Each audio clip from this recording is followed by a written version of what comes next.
Halo semuanya, balik lagi sama gue William. Hari ini di depan kita nggak ada kompor sama sekali teman-teman. Dan hari ini gue pengen memulai yang namanya dimsum series. Jadi ini tuh udah gue rencanain cukup lama tapi tidak terrealisasikan karena waktu yang sangat-sangat padat ya. Maklum banyak kegiatan di luar, jadi gue harus menyesuaikan konten.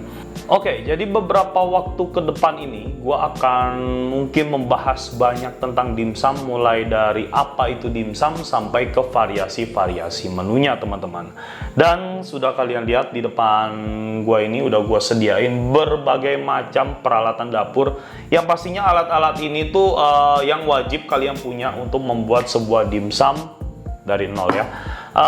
Oke, teman-teman, di sini gue juga udah bikin catatannya, banyak catatan yang udah gue buat. Oke, buat teman-teman yang belum tahu apa itu dimsum, jadi dimsum ini makanan khas negeri Cina atau negara Cina ya. Dan tepatnya lagi ini tuh diambil dari bahasa Kantonis yang artinya tuh makanan kecil-kecil atau makanan ringan ya. Jadi dimsum ini tuh biasanya dimakan itu saat breakfast atau brunch. Atau brunch itu buat kalian yang nggak tahu adalah makan pagi menjelang makan siang gitu ya, breakfast lunch. Nah, kalau untuk orang Indo sendiri, dimsum itu malah rata-rata dimakan sore hari atau malam hari karena makanannya tidak terlalu berat. Kalau untuk di Cina sendiri, dimsum itu biasanya mereka tuh makan kan untuk sarapan. Jadi mereka tuh biasanya wajib banget dimakan sambil minum-minum teh, teman-teman. Selanjutnya kalau di Indonesia biasanya minumnya Coca-Cola sambil makan dimsum. Tadi gue udah jelasin ke kalian semua bahwa arti dari dimsum itu adalah makanan yang kecil atau makanan ringan. Jadi untuk dimsum-dimsum kekinian yang bentuknya tuh segede-gede kapal ya, itu sebenarnya tidak bisa dikategorikan dengan dimsum. Itu hanya bentuknya aja yang dimsum. Tapi untuk konsep dasarnya itu sudah melenceng dari dimsum. Jadi kalau orang bilang dimsum jumbo, nggak ada. Karena dimsum sendiri artinya adalah makanan yang kecil teman-teman. Oke, untuk selanjutnya gue bakal ngasih tahu kalian bahwa dimsum itu terdiri menjadi dua jenis, yaitu dimsum manis dan juga dimsum yang asin. Sweet atau savory food. Nah, untuk pembuatannya sendiri memiliki berbagai macam teknik, dimulai dari dikukus, dipanggang, digoreng ya, dan masih banyak lagi ada yang ditumis-tumis juga ya. Oke, lanjut, itu catatan singkat gua untuk memperkenalkan apa arti dimsum sebenarnya ke teman-teman semuanya. Kita bakal lanjut ke alat-alat. Nah, alat-alat yang dibutuhkan untuk membuat dimsum ini ada. Ini adalah alat-alat yang biasa digunakan dalam membuat dimsum dalam restoran yang otentik dimsum ya. Ini yang sudah gue sediakan. Tapi for sure ini gue nggak punya lengkap ya, karena alat-alat asli untuk membuat dimsum itu dari timbangannya aja sudah sangat-sangat mahal teman-teman. Oke, di sini gue mulai dulu dari timbangan. Nah, di sini gue pakainya timbangan digital, teman-teman. Kalau untuk dimsum asli, bener-bener kita belajar dari Cina atau saat gue dulu kerja, gue langsung belajar sama Shifu-nya. Shifu itu adalah chef senior di Chinese food, kita biasa manggilnya Shifu ya. Untuk resep asli dimsum, biasanya mereka itu kalau orang langsung dari Cina, itu timbangannya mereka mainnya namanya liong sama kati dan juga chin. Jadi ada 3 jenis gramasi, yaitu liong, chin sama apa tadi? Kati atau biasa kita sebut dengan ketis. Nah, itu tuh timbangannya mahal banget. Yang pertama itu timbangan kati ya. Timbangan kati itu kayak timbangan jadul ya, kalian bisa search di Google atau nanti gua kasih gambarnya di sini. Itu tuh untuk timbangannya aja kalau nggak salah harganya 1 juta lebih, dan itu timbangan manual teman-teman. Dan yang kedua adalah timbangan liong dan chin. Timbangan liong dan chin itu kayak timbangan obat yang 2 biji gitu, terus nanti ditimbang-timbangin gitu, dipegang tengahnya gitu ya. Nah, itu dulu waktu gue masih kerja itu bikin dimsum tuh pakai timbangan kayak begitu. Dan yang terakhir ini ya, ini adalah timbangan modern atau timbangan gramasi yang lu tinggal naruh di atasnya, dia bakal nimbang sendiri. Gue sendiri punya resep dengan dengan gramasi liong, chin, dan kati saat gue masih kerja dulu, dikasih resepnya sama Shifu gue. Nanti kita akan lanjut ke sana di episode-episode selanjutnya. Ini adalah episode awal dulu ya, kita membahas tentang dimsum mulai dari detailnya dulu. Oke, ini teman-teman bisa sambil siapin catatan, kita bisa belajar bareng-bareng. Tapi kalau ada kesalahan pengetahuan yang gue berikan ke kalian, kalian tolong introspeksi gue di kolom komentar. Kita bisa sama-sama belajar ya, karena gue udah lama banget juga nggak ngulik-ngulik dimsum. Oke, untuk satu kati itu sama dengan 600 gram, untuk satu liong itu sama dengan 38 gram, satu cin itu sama dengan 3,8 gram. Nah, untuk satu kati sama dengan 16 liong, satu liong sama dengan 10 cin. Itu semua gue masih ada catatannya di buku rahasia gue, buku cinta gue saat gue masih kerja dulu ya, buku babu lah bahasanya. Terus itu adalah convert dari timbangan liong chin dan kati ke timbangan digital. Jadi kalau untuk resep-resepnya nanti bisa dikali-kalikan aja. Dan untuk resep-resep gua kedepannya membuat dimsum nanti udah gua gramasikan. Jadi udah nggak pakai liong chin kati, nanti kalian bingung. Dan beli timbangannya juga mahal banget. Dan gue sendiri juga nggak punya. Untuk selanjutnya kita mulai dari peralatan membuat si dimsum. Oke, seperti yang teman-teman lihat di sini gue punya dua golok ya. Ini ada golok fillet, ini ada golok tulang. Nah, kalau golok fillet itu dia cenderung lebih tipis, golok tulang itu dia cenderung lebih besar. Kenapa seperti itu? Karena kalau golok tulang kan kita buat motong tulang, hajar tulang. Jadi biasanya mereka memang punya ketebalan yang lebih ekstra ya. Golok fillet bisa dibilang juga untuk golok chop ya. Gua ambil dulu. Oke, seperti ini goloknya. Jadi dia memang tidak tebal, tipis, tapi ini sangat tajam. Bisa terlihat nggak ya? Nah, ini kuku gua langsung terlepas. Dan yang selanjutnya masih ada satu golok lagi, namanya itu golok HK atau yang biasa kita kenal dengan golok hakau. Nah, itu tuh bentuknya bener-bener tipis dan harus banget rata, harus banget kalau beli itu yang mahal, jangan yang murahan, karena itu bisa bikin lu rugi total. Nah, kalian bisa lihat untuk golok fillet atau golok cincang setipis ini, golok HK itu atau golok hakau jauh lebih tipis dari ini dan bentuknya bener-bener datar banget teman-teman. Jadi golok itu gunanya cuman buat bikin kulit hakau. Nah, itu benar-benar harus orang yang benar-benar memang punya bisnis dimsum atau memang master di bidang dimsum yang bakal punya itu ya. Karena gue sendiri juga nggak punya. Untuk golok hakau sendiri itu setahu gue paling murah itu 1 juta ke atas. Dan itu gunanya hanya untuk membuat kulit hakau. Luar biasa. Oke, untuk selanjutnya di sini gua ada boning knife. Jadi boning knife ini fungsinya itu untuk misahin antara daging dengan tulang ya. Biasanya buat ayam, buat daging sapi, buat macem-macem lah pokoknya. Fungsinya pisau ini itu untuk ngebelah atau misahin antara tulang dan juga daging. Nah, kalau untuk pembuatan dimsum biasanya buat ngelepasin paha tulang dengan dagingnya. Selanjutnya ada rolling kayu. Kebetulan rolling kayu yang gue punya itu kayak gini, gede bentuknya. Kalau untuk rolling kayu dimsum atau kulit bakpao biasanya lebih kecil lagi dari ini, bisa setengahnya, terus lebih diameternya itu lebih kecil lagi atau lebih pokoknya diameternya nggak besar lah gitu ya. Itu biasanya untuk bikin kulit atau bikin bakpao atau bikin mantau. Oke, selanjutnya spatula kayu. Teman-teman tahu ya spatula kayu. Itu ya gunanya buat ngaduk adonan dagingnya nanti ya. Terus cutting board nih di bawah sini itu ada talenan ya, itu ya gunanya kalian tahu ya buat nyincang daging, buat motong sayur, buat macem-macem lah. Terus ada chopper atau food processor, tapi gua nggak letakkan di sini ya. Chopper atau food processor itu untuk mengolah atau mencincang daging lebih cepat aja. Ini dengan konsep modern, kalian jadi nggak perlu cincang-cincang dagingnya atau segala macam. Jadi kalian bisa gunakan food processor atau chopper itu sendiri untuk menggiling si daging ya. Oke. Ya, ke topik selanjutnya.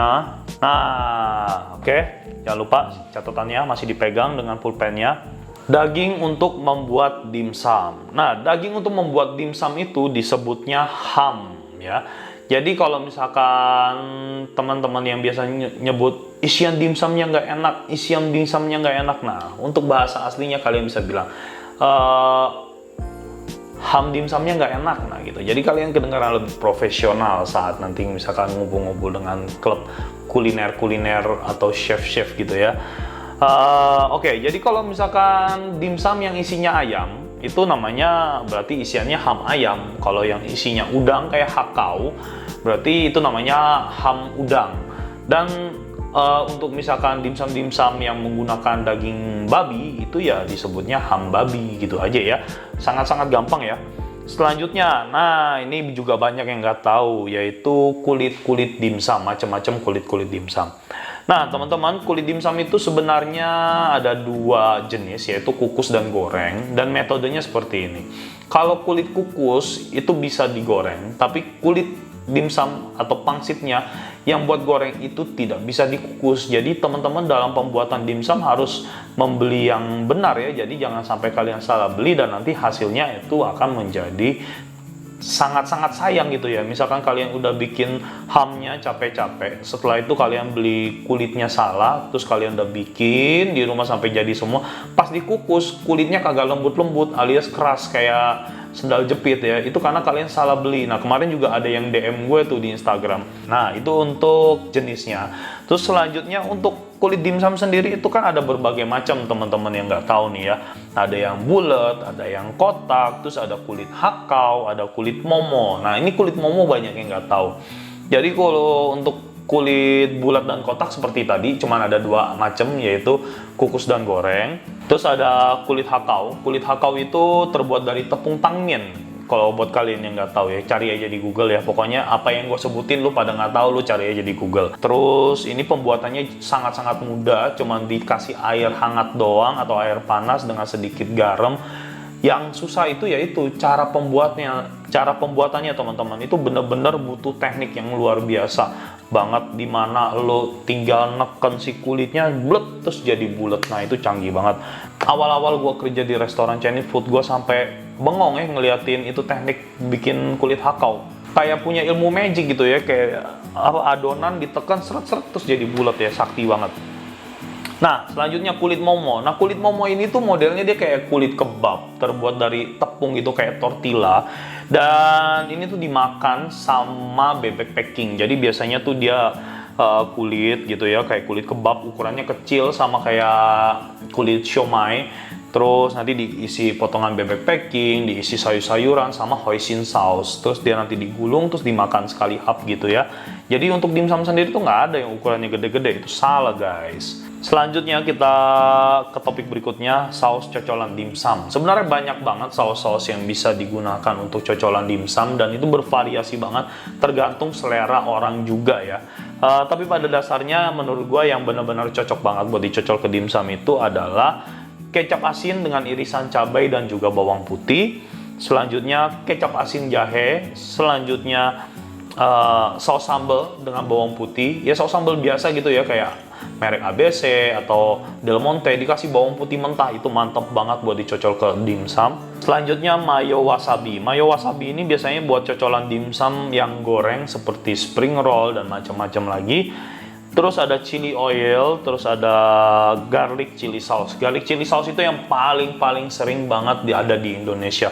Di dimsum-dimsum street food itu biasanya pakai ini, garlic chili sauce. Jadi saus sambal yang diolah lagi dengan bawang putih dan air, ditambahin air, ditambahin bumbu lah gitu-gitu. Nanti kita akan bikin satu persatu. Semuanya kita akan kupas tuntas di dimsum series ini. Oke. Selanjutnya contoh-contoh menu dimsum nih teman-teman. Contoh-contoh menu dimsum ya.